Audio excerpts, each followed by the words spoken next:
This is the castle, Elsinore, seat of Denmark's royalty.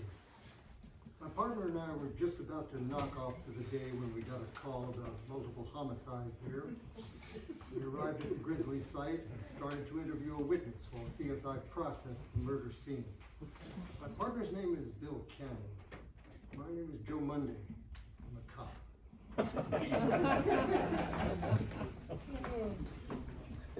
Thanks for your cooperation. It's Harry, right? St. Paul Horatio. Sorry, Horatio. Can I offer you something? A cup of coffee? A Danish? Hey, I could go for a Danish, Joe. We appreciate your taking the time to talk to us. I have always been a friend to this crowd. You feel up to answering a few questions about what happened? As he lay dying, Lord Hamlet bade me swear to tell his story aright. I must perforce reveal all I know of these accidental judgments, casual slaughters, deaths put on by cunning and forced cause, and in the upshot, purposes mistook fallen on the inventors' heads. All this can I truly deliver. What did he say? He says he'll cooperate. So you were Hamlet Jr.'s homie. Our trust was bound by hoops of steel. His was a noble mind. All right, cut the crap for it. He was your boyfriend, right? You helped him kill his uncle and his mother, and now you're trying to cover your own ass by throwing all the blame on him. These are but wild and whirling words. Easy, Bill. He's a good guy. He's cooperating. Sorry, my partner got carried away. So we heard rumors of a ghost. You saw it? I saw something that usurped that time of night when spirits are wont to walk, together with a fair and warlike form, in which the majesty of buried Denmark did sometimes march. What did he say? He says he saw it. You saw a ghost. You expect us to believe that? Before my God, I might not disbelieve without the sensible and true avouch of my own eyes. Two guards, Marcellus and Bernardo, say they saw it too. Okay, well, they're all in on it. They probably got cut in on whatever deal this guy and his boyfriend cooked up. When did you first see this ghost? Hard upon arrival at Elsinore for the king's funeral. After seeing the ghost, you... Imparted what we saw to Lord Hamlet. We did think it writ down in our duty. How did he take it? He was much amazed. I'll bet he was. Okay, so the next night, Hamlet joins you and the two guards on the battlements, and the ghost comes back. What did it say? It did beckon him away beyond our ears, near the dreadful summit of the cliff. After this powwow with the spook, Junior goes off his rocker. Seems like he was already laying the groundwork for an insanity defense. What did Hamlet say the ghost told him? That there's ne'er a villain dwelling in all Denmark, but he's an errant knave. That's it? Nothing else? He said was an honest ghost. He said we must never make known what we had seen, to swear an oath upon his sword. So, gang ritual. What other strange behavior do you recall? The play plays the thing. He mumbled those words constantly, like a friar saying rosary. One scene in the play The Murder of Gonzago came near the circumstances of his father's death. During such time he bade me give the player king rapt attention. His words were, if the king's occulted guilt do not itself unkennel in one speech, it is a damned ghost we have seen. What did he say? You watched Claude's reaction to some stage play. So, something during the performance upset the king. I understand he left before the end. What did Hamlet say to that? Lord Hamlet then said he'd take the ghost's words for £1,000. I hear Hamlet had a girlfriend, Ophelia, the counselor's daughter. Thus it was recounted me. Hey, Joe, can I see you for a second?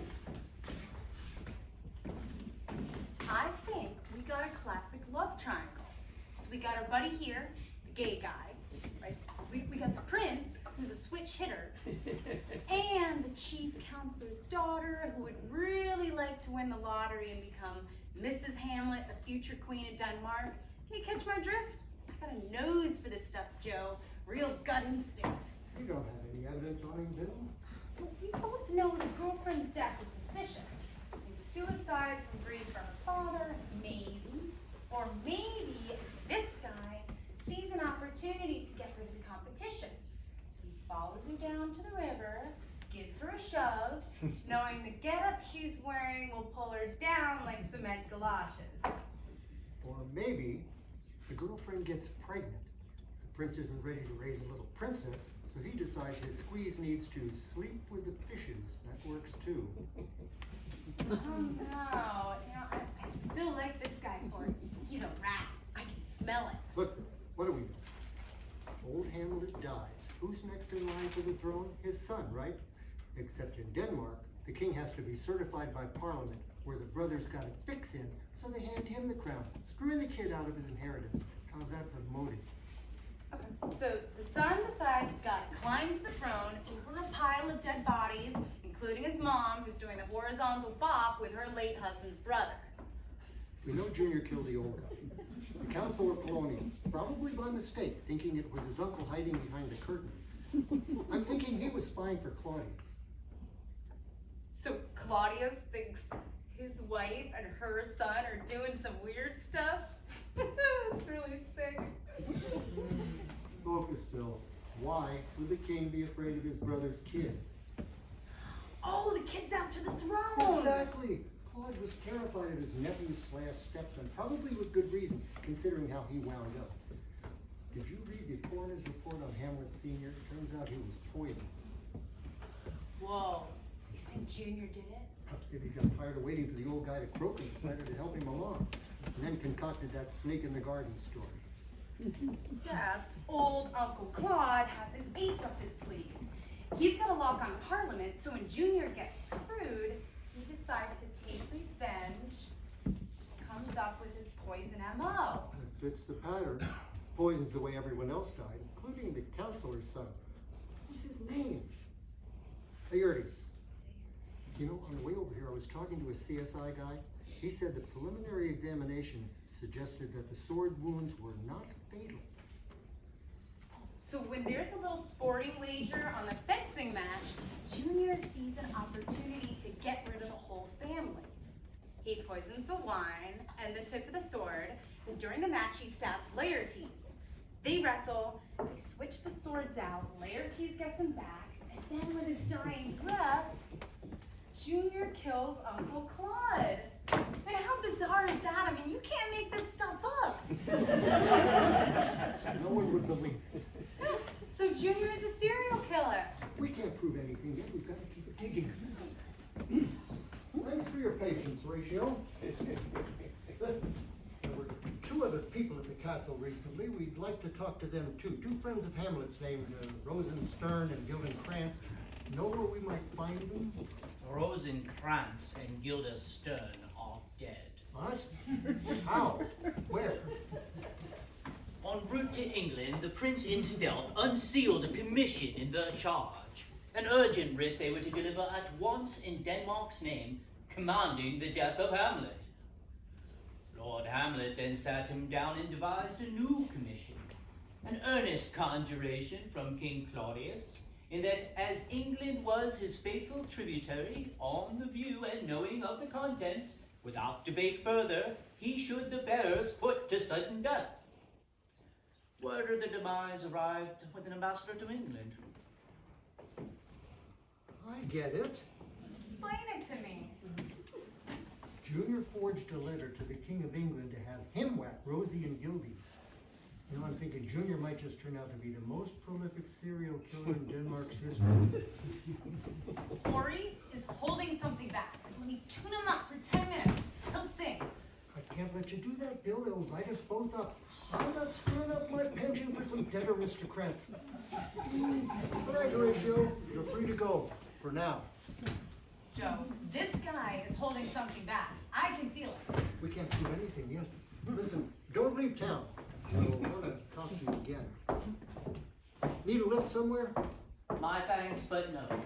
I wish to make my farewell to Lady Hornbrook. Give her our regards. We'll want to talk to her too. Hold it, Bill. We're going to eavesdrop.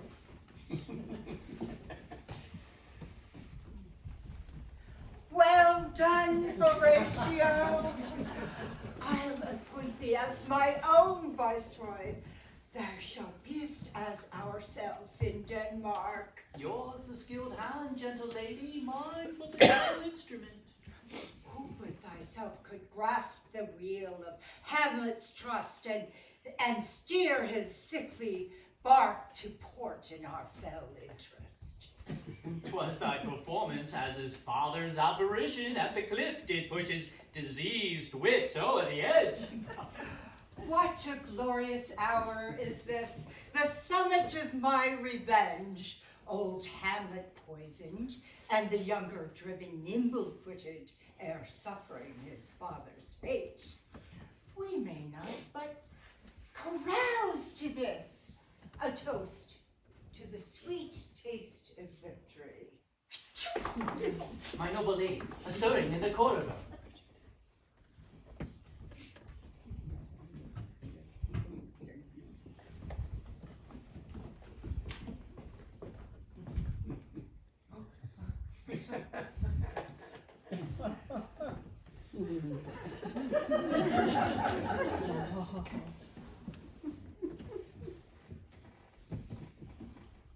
Peradventure, the ghost of the younger Hamlet.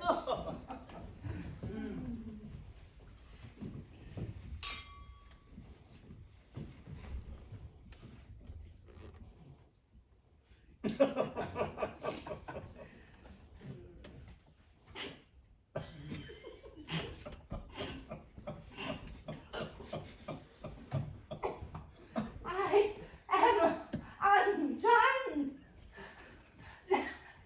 Thou poisoned me.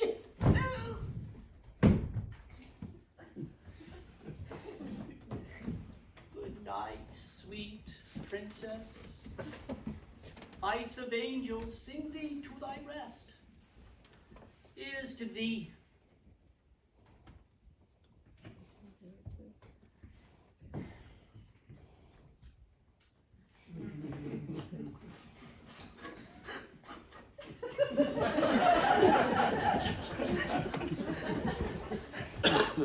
I am repaid with my own treachery.